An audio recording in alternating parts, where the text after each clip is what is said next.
People think silence is nothing, but it's actually something very loud. It's withdrawal used as a weapon. It's abandonment that pretends to be peace. This isn't about them not talking. It's about them making you afraid of what happens when they stop. By the end of this episode, you won't just understand what the silent treatment really is. You'll understand the grief behind growing up unprotected, unseen, and blamed for your own pain. And we'll talk through how to respond now as an adult trying to heal what no one helped you survive.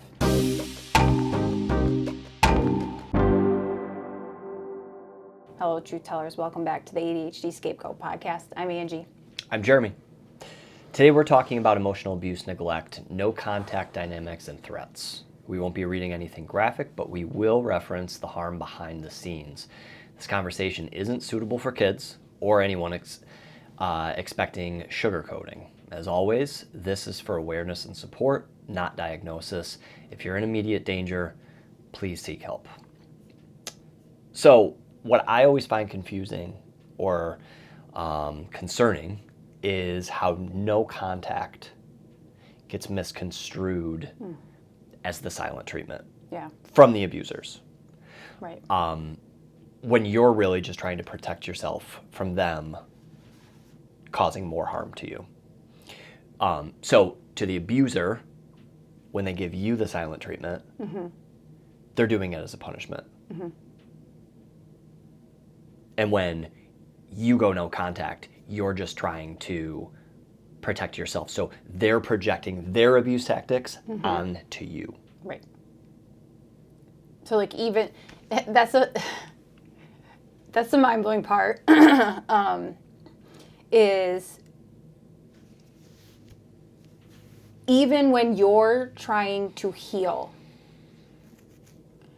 they're selfishly projecting some negative thing onto you.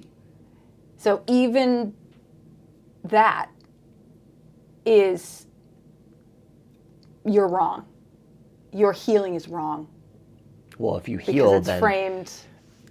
Right. Well, they have to frame it that way because they're losing control of you. But that's the way they think. Right. They know that when they're being silent, it's not for self-protection because we're harming them. They're doing it to punish us. So they just go, oh, if you're doing that, you're doing it to punish me because that's what I would do. Right. Yeah. But so some of the main betrayals when I talk about this abandonment, the silent treatment, the having no one for support as the ADHD scapegoat.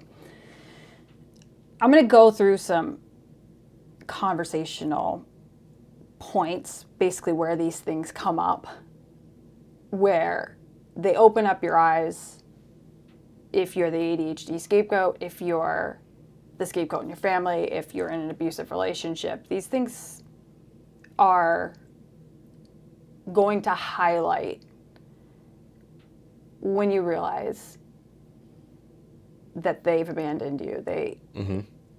They want you to be left alone. Lightbulb moments. Right. Aha moments. So no one asked for your side. They just ran with the smear campaign. So when you talk about this, if, they heard a certain story from whichever toxic person started this smear, but no one paused and thought to ask you, is this true? They accepted the liar's story, whoever that liar may be, because it maintained their comfort. They were comfortable with sitting with that and accepting it. And in toxic families, comfort matters more than the truth. So if the truth makes them uncomfortable, they will not seek clarity. They don't want to know because they need to stay comfortable. If the truth benefits them and they feel comfortable with it, they will. And that's where people are like, well, they don't lie all the time. Yeah, but look behind the intentions and the times when you know they're lying, they're benefiting from lying if you believe that lie. When they're telling the truth, they're benefiting from that truth. There is not a time when you look at lies or truths being told by this toxic person where you're like, oh, they don't benefit from this at all. This is out of the goodness of their heart. No, it's not. If you really look at it. Intention. I immediately think of when your older brother called a family meeting before, we'll just call it the wedding. Yeah. Before the wedding. And essentially said everything that you have told him up to that point, he sees it now and it's true, but he spun it in a way that he had discovered all of these things. Right. But he was doing it because he saw an opportunity to play a hero and be the savior. And I think when he got the reaction of, no shit, Sherlock. Exactly. He recoiled a little bit. Yes. He probably got pushback from your parents when he tried to bring it to one of them or both of them. Rethought his whole plan and then reneged on the whole thing and performed the ceremony. So he saw an opportunity to benefit from it. He saw, this is my chance to save the day, swoop in, I'll be the hero, older brother. And it didn't quite work out. The truth wasn't going to benefit him anymore because he received that pushback. And completely went back on his word. Absolutely. And this is why ADHD kids and adults who haven't, a lot of us are diagnosed later in life, so we've already experienced all of this abandonment, this othering type of, these just experiences where you're left to figure it out by yourself, right? And we're so easily scapegoated by these people because we're different. We're misunderstood. It can be, shrugged off as a misunderstanding. It can, your impulsivity is blamed for certain things rather, than you have no support for your symptom management, right? And when we don't think the same way as everybody else, and especially when you're talking about that situation, like my intuition knew, the proof followed my intuition, and proof continued to come in. That because my intuition and my gut feeling from the beginning was correct, that had to be mocked, and that had to be seen as causing drama, battling, doing all these things, when it's like, if you ask me my side of the story, which they haven't, here's what happened. I went from point A to point B, this lined up, and so I did this, and then this happened, so I did this. It makes sense. It aligns. It shows up to get to the place where we're the week before the wedding, and this is all of a sudden it's coming to light. It's like, bro, 2.5 years ago, I told you this. Don't act like you discovered this. Like, that's the entitlement, the expectation of, you need to be loyal to me. You need to side with me, even though I've been doing a smear campaign about you since the day you talked about what your gut was feeling. I said you wanted to break them up when I did not say that, and I didn't even insinuate it. I said, can we communicate more because something's going on? Yep. That was me trying to break them up. That's how he phrased it to everybody else. Like, if you're actually, like, talking about betrayal and how families ignore harm to preserve their comfort, it's so eye-opening.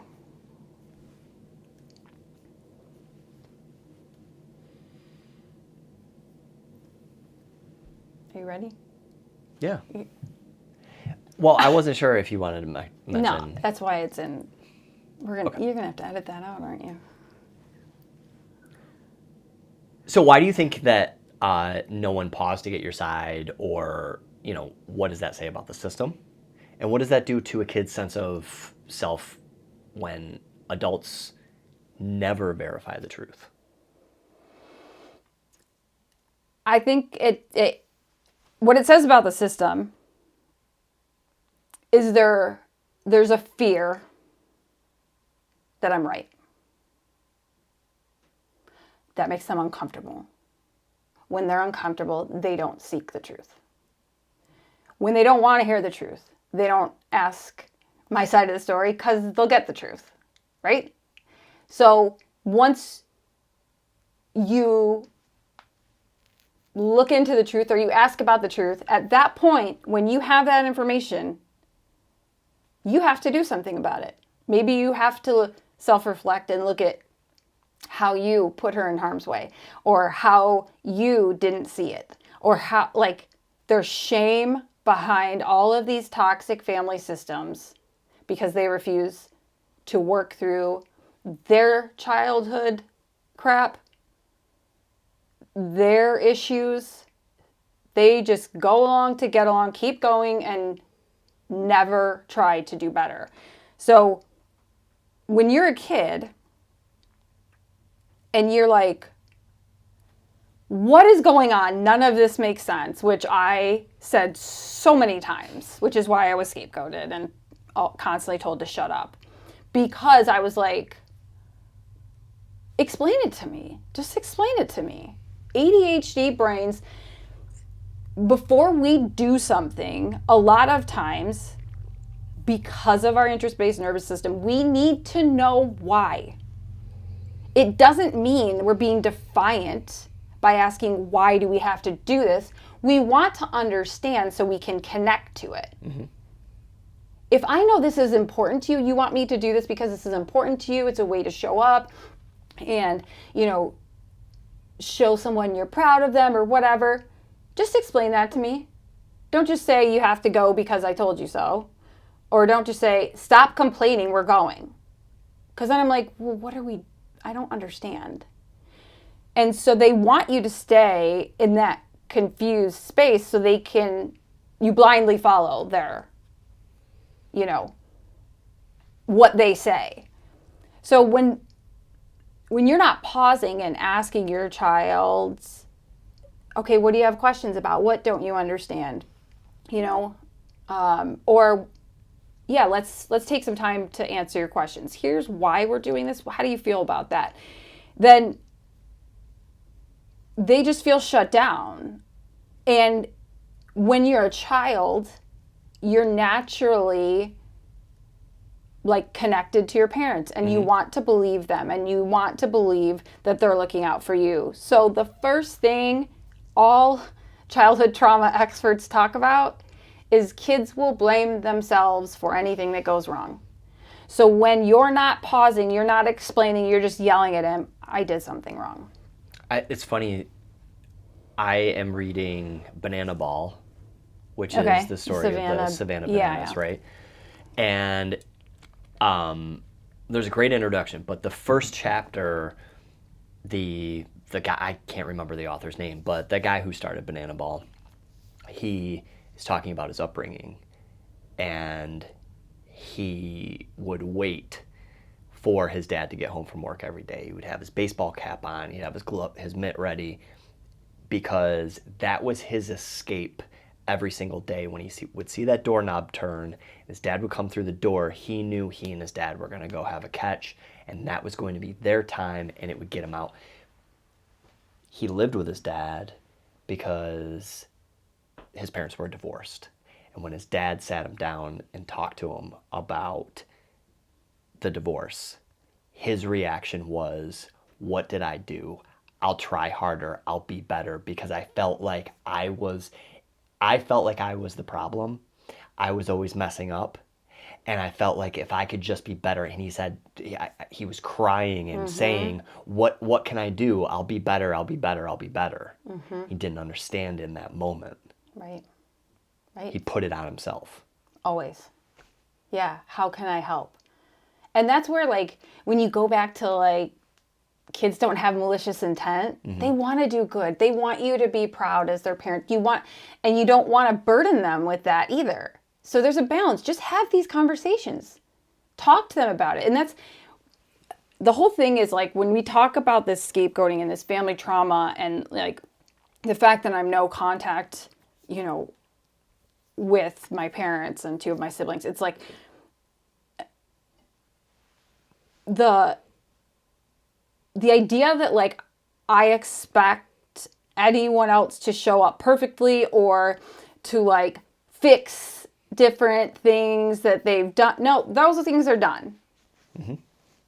You have to repair and show up and change behaviors in order for there to be trust. But, like, I'm not expecting everyone to be perfect, or anyone, even myself. So, like, the whole difference of, like, the way we're parenting and the way we're showing up is, like, I'm going to make a mistake. I'm going to get overwhelmed. I'm going to yell, or I'm going to, like, say something just, like, I mean, that comes up where I'm like, oh my God, what did I just say? That's not even me. That's, like, from my childhood, and I never wanted to repeat that, right? But it's that I go and I apologize. That wasn't about you. This isn't about you. I'm so overwhelmed. I have all these things, and it's not your responsibility. Like, I'm here. Wyatt even said he was sick the other week, and he was coughing a lot. And I said, if you wake up in the middle of the night and you can't get back to sleep, just come get us. And he's like, well, I don't want to wake you guys up. We all need sleep, because we always talk about how important sleep is for our ADHD. Sleep has been a battle for 11 years. Yeah, so. Right. So he's very aware that, like, he struggles with his sleep, but he's not, like, putting pressure. He just is, like, he's trying to be kind. Like, when we're talking about, we all need sleep, but sleep is important. So he's like, well, I don't want to. I said, if you're feeling sick and you need help, that's what we're here for. It's okay. It's not like you're waking up every single night and you're, complaining about nothing. You're just creating something to wake. No, you're sick. Like, you're run down. That is not anything. I don't want you to ever worry about that. That's what we're here for. Yeah. So we might not sleep great. Yeah. It's because we're not feeling great. We'll get back on track. Right. And just reframing that and letting him know. Otherwise, if we didn't talk about that, he'd be laying in bed wide awake. I don't want to wake them up. Then everyone won't get enough sleep. And then, like, maybe no one will have patience. And then they'll be arguing. Like, running all these anxious thoughts instead of having conversation and knowing, no, they're here for me. They know I don't do this all the time. Right. I'm not, like, trying to cause a problem. You know what I mean? It's just having that conversation, right? So if we get back to these scenarios, these conversations that are had. So even when you're threatened, man, can't clear my throat here. Even when you're threatened, no one checked on you. So we just talked about a few episodes back about digging a little deeper, coming to find the truth, getting the threatening text from this abusive person. That's the no one came. Obvious. 100%. In your face, no one came. And it's funny because when I've talked to a handful of people personally about it. They're just completely blown away that there's silence from my parents and my older brother. And then defensiveness from the partner, family member of this abusive person. Like, the moment you're threatened and silence is what follows it, that's not them like waving the white flag, we're neutral, we're not getting involved. That's approval of the abuse. Or also, it could be fear that if they speak up for you, they will be attacked and treated the way you were treated. And they know that the way you're treated is bad. So that's why they fear being on the receiving end of it. So this emotional neglect isn't just like a passive, sit back, oh, I'm not going to take sides. It's an active choice to leave someone unprotected. And what's funny is they call you selfish for speaking up and expecting support from your family of origin when something outrageous like this happens. They call you selfish, so they leave you alone in order to protect themselves. So they're willing to sacrifice your safety for their own comfort, and they're your parent, and they call you selfish. I mean, let that sink in, because that's the reality. And Bessel van der Kolk, who's the person who wrote The Body Keeps the Score, they really stress in parts of that book that the absence of protection is trauma. So this whole like idea of, oh my gosh, now your childhood is traumatic. Now, we've traumatized you. Like, this has never come up before. You make me feel like an awful parent, or whatever the narrative is. The absence of protection as a child and as an adult child is trauma. These are the people meant to protect you, and they're not doing it. Actively not doing it. The argument that this didn't come up before is a little bonkers to me, because of course it didn't come up before. You didn't know. You didn't have the words for it. You didn't have the education. I'm not saying that they kept generational trauma hidden from you and they were hoping you would never find out what generational trauma was. I don't think that they understand what it is. No. So that's part of it, right? But they're not trying to understand either. Right, 100%. But you didn't have that education before. And I think it gets written off as, oh, well, now we have now everyone's diagnosed with ADHD. Why didn't more people have ADHD They did. It wasn't diagnosed. They were alcoholics, or they were, they were called F-ups. They were, they had no job security. They were always losing jobs. There's lots of things that they were labeled because they didn't have They didn't have the terminology. Yeah. They didn't have the education, the correct diagnosis. That's why we evolve and grow. Right. And just because something seems like it's more prevalent now doesn't mean it didn't exist before. Right. It means that we now have identified it, we can understand it, and we have ways to cure it, or we have ways to treat it and heal from it. We're more open to talking about it because there are more people getting diagnosed or feeling comfortable with it. That's the whole thing. It's like, okay, we didn't know about lots of things, and we keep evolving and growing and figuring these things out. That's life evolving and moving forward. Like, I think we're doing all of these things and making all these changes for our kids. Do I think that they're going to grow up and be like, hey, you did this and that wasn't cool? Like, yeah, they probably are. Mm-hmm. And I also know that in doing all this work and showing up the way that I'm showing up for them now, they will come to me and tell me that.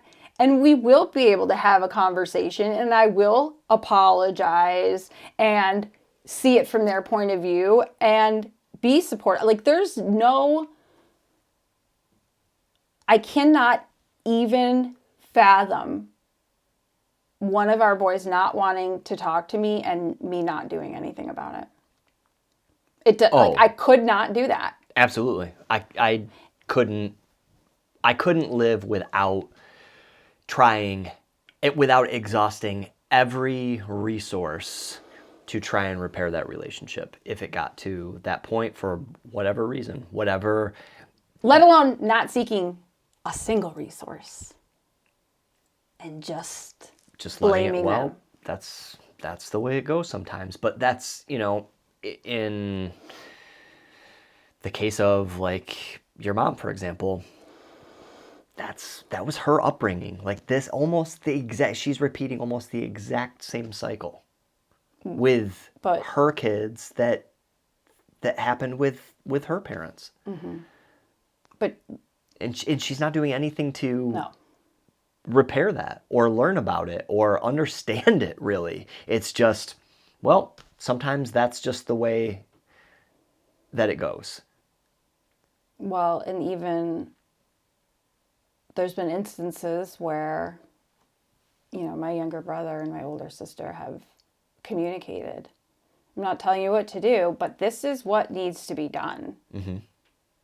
And nothing's done. Nothing. So I've communicated that. Yeah, you have. And the reason I stopped communicating, and I didn't say this is what you need to do to repair, is because I've been doing that my entire life. Mm-hmm. And they know that I've been doing that my entire life. They just expect me to be the one to do the repair. And the only thing, I didn't go no contact. I was being ghosted and given the silent treatment and being smear campaigned and no one coming for my side of the story. And I just decided I'm not going to mend the fence. Right. I'm not putting in the effort anymore. I put in so much effort. They refuse to listen to me. They constantly they're still blaming me. I'm done.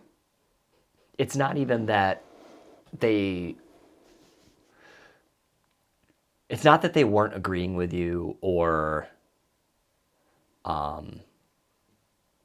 in their words, siding with you. It was that anytime you did try to repair the relationship or bring information that would be helpful, it was always twisted and weaponized against you. Mm-hmm. You were always blamed. You were always the problem.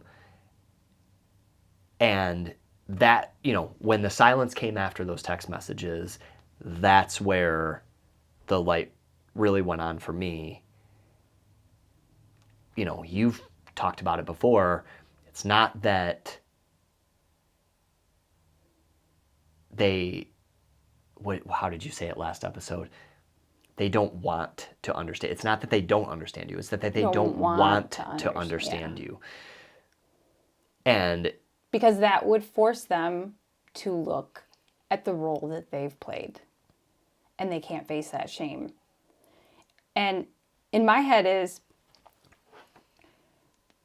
the only thing you have to feel shame for is the fact that you're not doing something about it. Mm-hmm. You should be ashamed that you're not trying to have a relationship with your child. You're not trying to mend what's broken, even if you don't know, even if you have no clue why. And they do. They have a clue why. They know exactly why. That's why no one's come for my side of the story. They know exactly why. But even if they had no clue, or they don't even know the next steps to take, which they've already been told, they're not doing anything. Right. So what are you supposed to do with that? I also think, something that I don't know that we've probably talked about it in passing, but their silence in this scenario is twisted as, repackaged as keeping a connection to your family member who is in an abusive relationship. Your older brother's done it, and your parents have both done it. And, some of the siblings that you are in contact with For a little while, yeah. And have done it. It's always been, well, if we all say something, we'll all be cut out of the family by the abuser. Which shows just how abusive the situation is. Right. So right there is a red flag. Like, okay, if that is the situation. If we're tiptoeing around. Right. Because of the way this person will respond, that's abuse. That's a problem. It's clear. But even now, I think your mom or dad get a free pass in not saying anything because it's the understanding of, well, at least someone talks to our sibling. At least there's some form of communication there. Right? Mm-hmm. And the more that I sit with that, as we kind of work through this, that is a major problem. They should not be afraid to say something for fear of being cut out of that family member's life. Well, even, saying something, to stick up for us. When this abusive person, he's not just sending threatening messages to me, my sister, my brother. He's saying, your name can't be said in my presence. He said that within a threatening text. So, when these other people are in front of them, if they talk about us or they bring us up in any sort of way, then they will be cut out. So they have to censor what they say, or they will be attacked by this person. So everyone's catering to them. Yeah. They've been trained. And it's abuse. Yeah. So what, this specific kind of silence, why does it hurt more than the threat itself? It's complete betrayal. It's complete abandonment. These people that, for one, should see right from wrong. I mean, I posted the threat a couple weeks ago about, obviously with many words blurred. A lot of redactions. Yeah, because otherwise I would get flagged for being offensive on social media, and I wasn't, but again, it shows the level of abuse. Ugh. Yeah. Anyway, to know that no one's sticking up for you. No one's even coming to you, right? It's complete abandonment. Mm-hmm.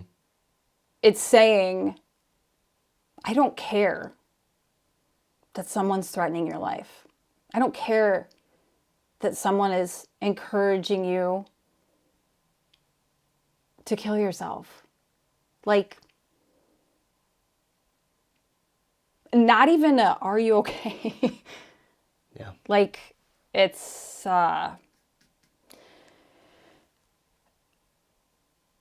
definitely a, I don't know. I still sit with it. Like, even after sharing that text, it was just a little reliving it. I was prepared, and I I don't look at, but it is like, it feels insane that as anyone you care about would receive that message and you not immediately be disgusted and angry and ask them, are you okay? I had a former coworker here last week on Friday, and we were just having a quick catch-up talk. And she told me about abuse that she endured from another employee. And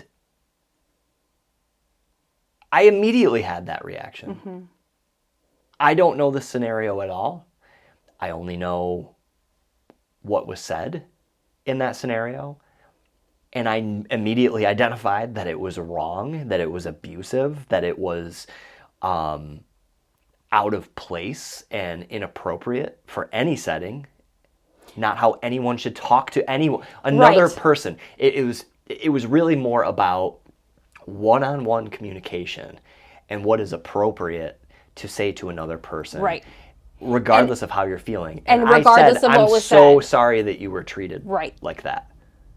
And that's why some things are so glaringly disgusting. You're like, I don't even care what happened before this. That shouldn't have been said. Now, if you go back and find out that something was said, which nothing was said on my end, but if you go back and they're like, okay, that's where, when I talked about in the last episode about those boundaries and having, like, self-reflecting, what role did I play? Like, yes, I shouldn't have done this. And also, that never should have been said. Mm-hmm. Even if, like, again, no one causes an abuser to abuse. They choose to abuse. There's nothing that you did that causes someone to say those things to you. That is just complete disregard for human life. And it's despicable. But yeah, I think that's why it hurts. The threat is disgusting, and also the nothing behind it, the no support, the no asking, just a simple, are you okay? That shouldn't have happened. Nothing. That's just like, that's basic human decency. Right. It's empathy. It's how do you not have, how could you not check in? It has to be the mindset of, you deserved everything you got. Yeah. You should not have done what you did. And that's your child. Right. Think about that. I mean, even Wyatt was playing Roblox last night, and he was playing Steal a Brain Rot. He got scammed, which we've talked to him repeatedly about. And when he came to us and told us what happened, he was a little disappointed, and then he turned it around. And I said, I'm really sorry that happened to you. But also, I hope you learned your lesson. Right. Because he was doing something he shouldn't have been doing. Mm-hmm. Right? And he needs, it's a little bit of a different scenario. Yeah. Because he needs to, that's a life lesson where he's just testing. It was a little more like gambling. It wasn't a scenario where you were worried about someone's personal safety. Right. It was a lesson, right. But the immediate response is, I'm really sorry that happened. Are you okay? Right? And then let's talk about this. Okay, well, that happened.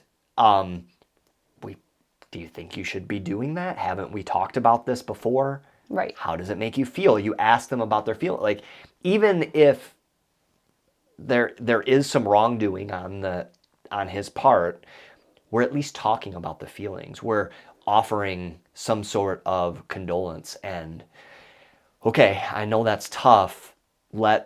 How do we talk through this and correct it? And at first he was like, I'm sorry, Mom, I won't do that again. Because he was trying to scam the scammer, let's be honest. Sure. He was like, I'm a smarter scammer. Right. And I was like, okay, you might be. That doesn't make choosing to scam them right. Does that align? And I said to him, I'm not mad at you. I don't agree with what you did, but that's only because that doesn't align with who you are. Right. You always... And I immediately said that to him. And he was like, I know, I don't want to do that. It doesn't make me feel good. And I said, I just want you to leave the game. You know, you're playing this game for joy and for, stress relief and for the fun of it. If you're getting stressed out about it, you're doing it wrong. Right. This isn't fun anymore. I need to reevaluate what I'm doing. And I want you to show up. I want you to be proud of yourself.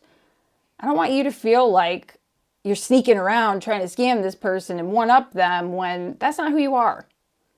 Okay, that's a scammer. They scammed you. Like, remove yourself from them having access to you. Right.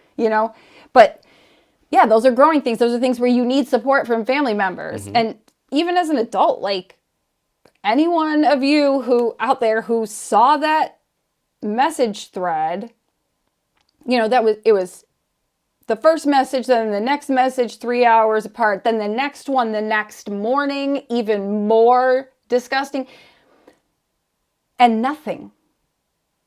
No response. Like, don't ever ask me why I'm no contact.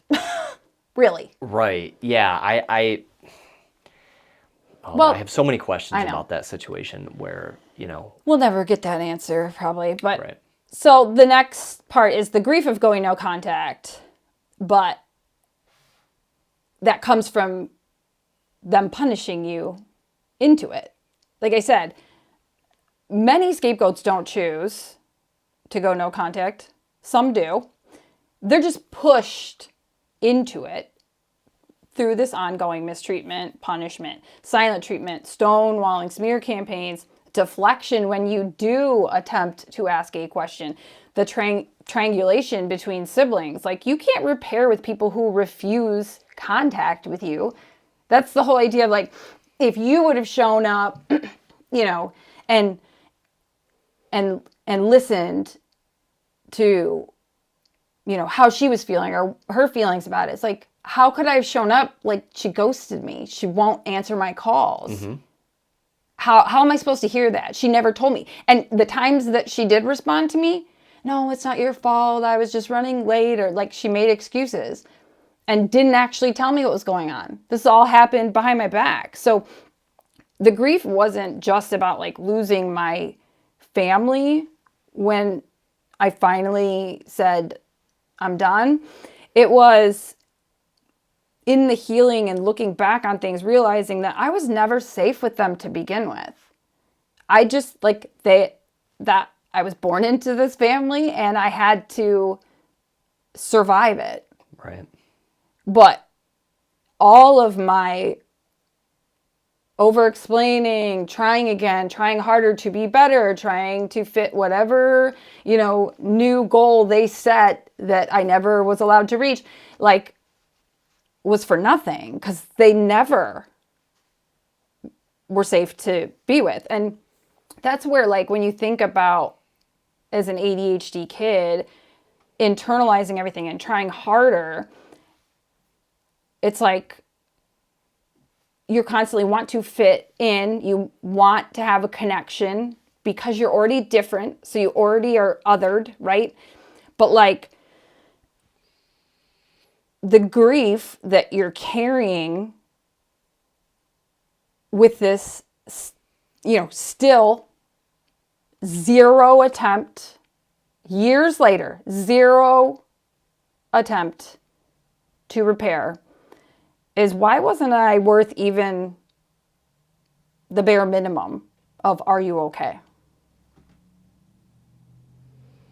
And that's hard to sit with. Like, you have to do, like, I've had to do my own work. You have to, like, understand that you are worthy. These people just,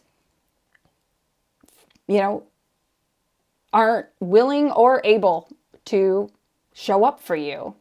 So you need to move on from them, because there are people that see your worth and care about you, and those need to be the people that surround you. That's really well said. Going no contact isn't abandonment or revenge or punishment.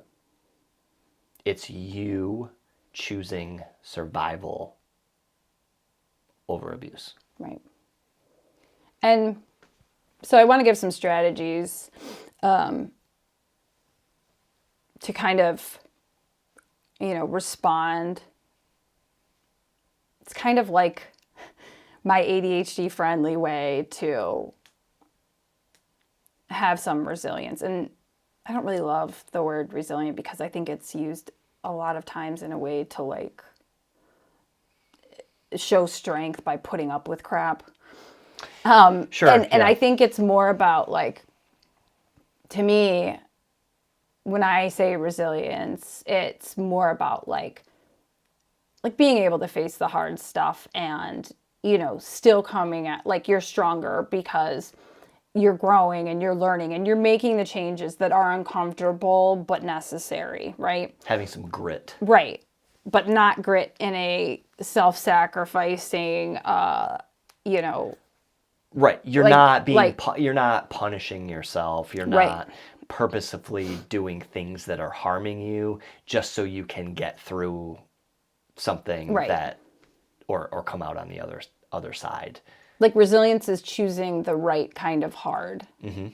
But if you're reality checking in the moment, and, some of these steps align with some of the boundary stuff I talked about in the last episode, but thinking about it and going, their silence is not my responsibility. Mm-hmm. It is not. Like, their silence is their choice. A lot of times when you're given the silent treatment or you're ghosted, it's like, what did I do? And, like, you can ask, and that's about all. And then you have to know, like, something's going on with them.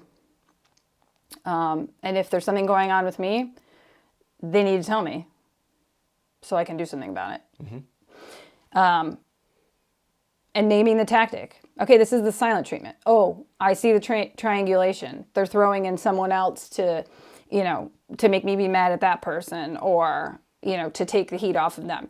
Or, oh, this is projection. They're saying they assume my intentions behind something they've never even asked me about. That's because you have malicious intentions. Right. That's not who I am. And so once you're labeling it, it loses that power. You don't feel when they're attacking you with these words. You don't feel burdened by... They lose all their meaning. Yeah. Because you're not like, oh my God, like, I'm not doing that. You don't, like, feel that immediate need to defend yourself, because you're like, no, I see what you're doing. Mm-hmm. And you have to regulate before responding, so that you need to pause. Our ADHD brains respond so fast. We have so many thoughts. So we have to actively slow the moment down. We need to pause. We need to take a deep breath. We need to walk and see the room. And we need to know that it's our choice to choose the connection with safe people. And safe people only. You don't owe anyone access to you. Ever. And especially those who harm you. Like, I think ADHDers, because we're different, because we're always, like, outsiders, there's a lot of times when you see someone being mean to you. I experienced this when I was a kid, and, Wyatt's gone through it a little bit, when you really want to win that mean person over. They're going to be on your side. You're going to be the person to show them that, like, you could still be a friend to them. Mm-hmm. And it's kind of a fixer mentality. But just like, you know your own strengths, you know that everyone's saying this person's mean because they're being mean to everybody. So you're going to be like, listen, I feel for that person because they're on the outside, because they're being mean.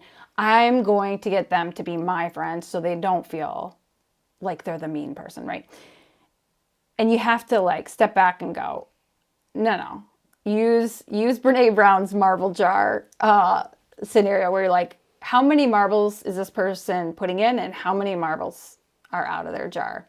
Because you have to build trust. You have to see what their behavior is showing you. And that's something that you have to learn at a young age. Kids have to do that. It's how they show up better for themselves, and they show up better for their friends. Mm-hmm.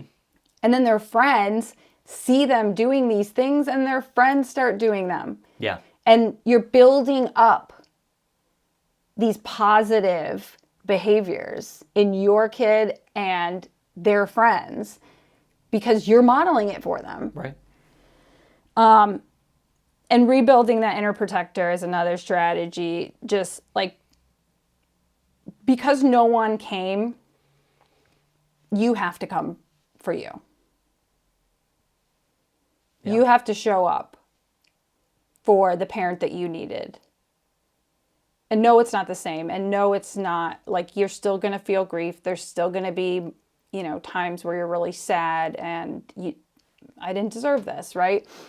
But you showing up for you, and then you showing up for your kid as the parent that they need, because you know you didn't get what you needed. There's grief in that, and there's so much like joy and acknowledgement of the work that I've done and we've done in those moments. Of course there's grief, but it's not, I think of it as like when I'm watching, have I brought this up before? Like the whole Damar Hamlin cardiac arrest on the field a few years back. I remember, for the days that followed and all through, like, his parents right there, and they were speaking and supporting, and watching all the Bills fans like rally, and all of the fans in the NFL rallying around him and showing him so much love. It was so heartwarming. And then like sitting with it a few days later and being like, that would not be my situation. I mean, if they were on camera and it benefited them, maybe they'd show up like that. But that genuine nature and the love and that, like, there's not a part of me that is like jealous of that. It makes me so like, oh, I love that you got that. I'm going to give that to my kids. But I'm not like, oh, no fair, you got that. I didn't get that. Right, you're not resentful of it. I do remember you saying kind of in a few weeks after it happened, or probably maybe it was just a few days after it happened, but seeing his parents embracing him and talking about him and to him and like just being there, you made the comment like, I just can't imagine what that's like. That would never happen for me. And that struck me at that time as, oh, wow, we have very different backgrounds. But I think the family that you and I are building right now, that will be true for our boys. They will feel that connection. They will feel that love and friendship and nurturing and caring. And so, again, you're not resentful of it, but you can acknowledge it. You can, and I think you can recognize it, and you can say, I'm going to do better. Well, and when you have those feelings that come up, like, oh my gosh, I would never be,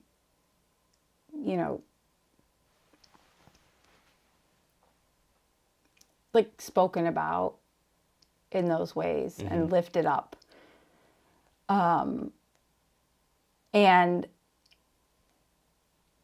pushing down those thoughts that naturally are going to come up, it isn't going to help.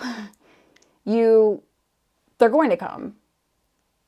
But I'm giving that to my kids. And I even comment, when kids are showing kindness to our kids, and I want to speak up and let them know that I see their kindness. And I'm really grateful that they were so kind. Like, I really appreciate that. And praising kids for being kind. And because, yes, it might be expected, but it's also just a good thing for the kids to go, yeah, I did do a good thing. Yeah. I'm going to keep doing that good thing, right? And instead of just when you're just expecting them to do it and only talking to them when there's something wrong, then you're focusing on these negative things, and they're going to internalize these negative things. So, like, pointing out the kids that are being kind and they don't have to go out of their way to do these things or whatever, and it's important. Well, and I mean, that adds to the idea that, like, you're not like mad that you didn't experience that, or I don't know if it's like this idea that, well, I didn't get that, so you can't get that. If that's part of it, or if it's more of like, I just don't even have the capability to recognize a different way. Oh, thanks. Yeah, for me, I find it a little hard to believe that you don't have the ability to recognize goodness or kindness, right? That's a little far-fetched for me, that I don't even have the ability to even see it, right? Not necessarily acknowledge it, but I feel like it would come out sometimes. But then it comes to that self-reflection in those moments. Right. I think it's like an internal filter. Even if you do see it, it's immediate resentment. Shut down. I didn't have it. Yes, shut down. That's exactly what it is. Well, we talked about last episode, keeping your tank full. We encourage our kids to keep their tank full in different ways, but I'm staring at it right now. There's a sticker from Wyatt's folder from when he was in elementary school. It says, I am a bucket filler. They're taught to be bucket filler. That's something that I learned when he started elementary school, and now Otis is there. I tell Otis every single day, be a bucket filler today. Be a helper. Be one of the people who spreads kindness. Because think about how good it feels when your bucket's full. Do that for other people, right? Contribute to that good. And that doesn't mean sacrifice all of yourself for others. It means show up authentically, show up with kindness. Like, it just seems like this, yes, it's hard work to unravel, because obviously my parents have trauma that they haven't looked at, and their parents did, and all of that, right? Yes, there's a lot to unravel, but it seems very simple to step back and go, are you okay? Or, I don't know what happened here. I don't know how we repair, but I don't want what's happening right now. I want to have a relationship with my child. I don't know what that looks like. I don't know how we can get there, but I want to try. That does not seem hard. Right. That seems like the bare minimum. Reach out and say just that. Let them define it. Yeah. Let them think about it and process. Yeah, and then listen. And then don't expect them to respond in the way that you want them or need them to respond. There's a lot that in the repair that needs to be done, but that first step, I don't think I'll ever see that. And I'm okay with that now. Yeah. I'm not hoping that will still come. There was a time that I did, and so much time has passed now that I don't think they're going to. Yeah. And I don't expect it, and I haven't even run the scenario if they did, because it's like literally have not heard my side of the story, pretty much 5 years later. Yeah. All right. So out of all of these strategies for response and resilience, which one do you think is the hardest for ADHD listeners? I think it's the pausing. Yeah, that's the one I was going to say. But it's just because it's a practice. Like, I think a lot of times, because you're constantly being told you're doing things wrong, your immediate natural response is to defend yourself because you haven't been doing anything wrong. You're just being blamed. And so you're jumping up to explain and over-explain so that you're not unfairly blamed. Right. So you're just jumping into defending yourself, which then they have all these narratives about, oh man, you're really getting upset about that. You must have done something, the whole thing. But being able to pause and get in touch with yourself and be like, how do I want to respond to this, is so hard for ADHDers. And it's just something that you have to learn and you have to be taught. And, as parents, we need to teach by example. And this episode is going to come out during the holidays. And I think when it comes to grief and abandonment as a scapegoated child or as an ADHDer, holidays, or really any time of the year, because I think birthdays are holidays and that can follow. Or there's like certain events that maybe are annual things that,